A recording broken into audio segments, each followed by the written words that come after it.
It wasn't always pretty, but in the end, Washington is 1-0 after a 38-21 victory over Colorado State. Few things can flip momentum on its head like a well-timed takeaway. Washington safety Makell Esteen proved that theory to be true when intercepting Colorado State's Fowler-Nicolosi in the third quarter. Washington led 28-21 at the time of Esteen's interception, and the Huskies looked far more confident from that point on, allowing 0 points the rest of the way. Esteen's interception was a much-needed jolt for a Husky defense that had allowed consecutive scoring drives and looked to be depleting in both confidence and energy. Leading 28-21, Washington marched downfield before stalling and turning to Grady Gross, who pushed the lead to 31-21. In response, the Husky defense forced a turnover on downs. Then a powerful thunderous Coleman run carried Washington near the goal line.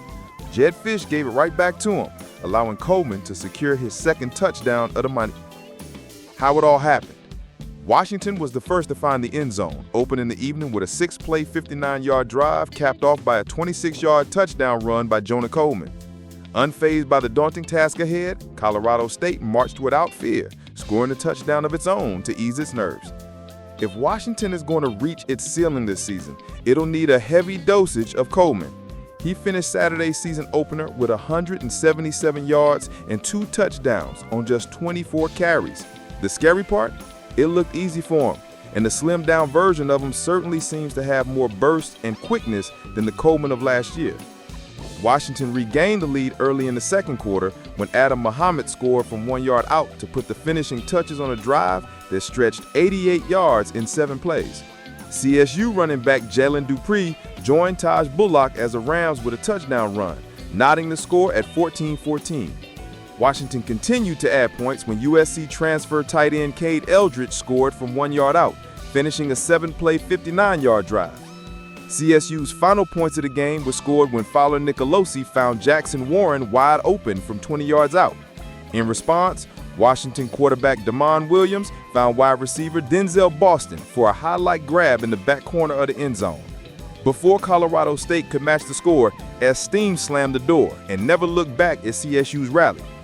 In the end, Washington ended Saturday scoring on his last 4 drives, while Colorado State's last 3 ended in 2 turnovers on downs and an interception. Key performers. The offensive line as a whole gets praise here because that unit has significantly improved when looking back at last season.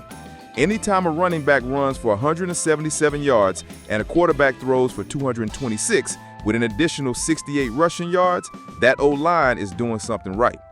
Speaking of that quarterback, Damon Williams will be a treat to watch this season. His quickness as a runner and confidence as a passer really stand out because he doesn't overly rely on one or the other. Dual-threat quarterbacks are at their best when they balance their strengths and avoid becoming one-dimensional. Obviously, we'll need to see him against tougher foes, but Damon certainly looks like a star in the making.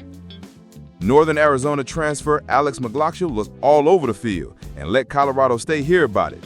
That level of mean is what this program needs on the defensive line, and hopefully it translates to his teammates. Next, Washington will host UC Davis at 8 p.m. on Saturday, Big Ten Network.